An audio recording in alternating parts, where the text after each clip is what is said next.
18 August রাত 11:12 রাজধানীর মোহাম্মদপুরের চাঁদ উদ্যান পুলিশ ফাঁড়িমুখী ৪ নম্বর সড়ক সিসিটিভি ফুটেজে দেখা যায় চাপাতি হাতে ৩ ছিনতাইকারী জিম্মি করে একজনকে ছিনিয়ে নেয় মোটরসাইকেল। আবুল হোসেন নামের ওই ব্যবসায়ীর অভিযোগ, মাথায় চাপাতির আঘাতের পর ছিনতাইকারীরা নিয়ে যায় নগদ ৯৮,০০০ টাকা এবং মোবাইল ফোন সহ মূল্যবান জিনিসপত্র।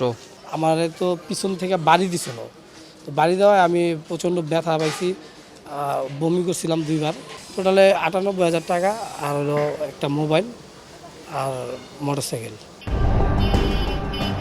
২৩ আগস্ট সন্ধ্যায় মোহাম্মদপুরের হাউজিং লিমিটেডে হৃদয় নামের এক সৌদি প্রবাসীকে কুপিয়ে জখম করে নিয়ে যাওয়া হয় 2টি মোবাইল ফোন ও নগদ অর্থ। ভুক্তভোগী হৃদয়ের ধারণা, পূর্বশত্রুতার জেরে তার উপর এমন হামলা চালিয়েছে গ্যাং সদস্য আন্ডার রাসেল, ক্যাপ্টেন মুন্না, কালা বিল্লাল, গালকাটা সাইফুল সহ আরও কয়েকজন। ও আইসে দৌড়ায়া, ও কোপ ছাড়তা না, ছাড়ছে ওই যে রাসেল। আর এখানে ওই যে পিছের জন মারছে আমাকে। আমি বলছি ভাই আমার কোপ দিও না, আমি তোমাকে যা লাগবে সব নিয়ে যাও। তারপরও কোপাইছে, ওরা চাইছিল, ওরা বলতেছে যে ওরা মাইরা ফেলা। আর 22 আগস্ট দুপুরে মোহাম্মদপুরের বসিলা সিটি হাউজিংয়ে চাঁদা না পেয়ে ভবন নির্মাণের কাজে বাধা দেয় দুর্বৃত্তরা। এর আগে গেল 17 আগস্ট মিরপুরের পশ্চিম শেওড়াপাড়ায় সকাল 8:30টার দিকে মাত্র 16 মিনিটের মধ্যে পরপর 3টি মোটরসাইকেল চুরি হয়। বাইক নিয়েছে 8:28, 8:33 আর 8:44-এ, এই 3 সময়ে 3টা বাইক বের করছে। এর মধ্যে পুরাটা সময় নাকি দারোয়ান ঘুমাইছিল গেট খোলা রেখে।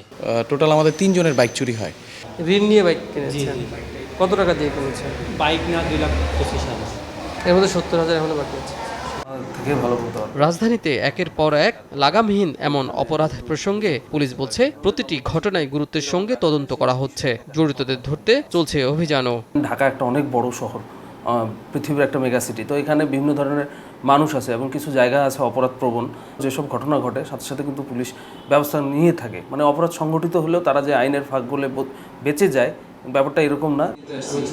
সেই সাথে পুলিশ বলছে, এমন অপরাধ দমন ও সন্ত্রাসীদের আইনের আওতায় আনতে প্রশাসনের পাশাপাশি জনসচেতনতা এবং স্থানীয় নাগরিকদের সহযোগিতা প্রয়োজন। কিভাবে নগরবাসীকে নিরাপদ রাখা যায় সেই বিষয়ে তৎপর আছে। কাজী ফয়সাল, চ্যানেল 24, ঢাকা।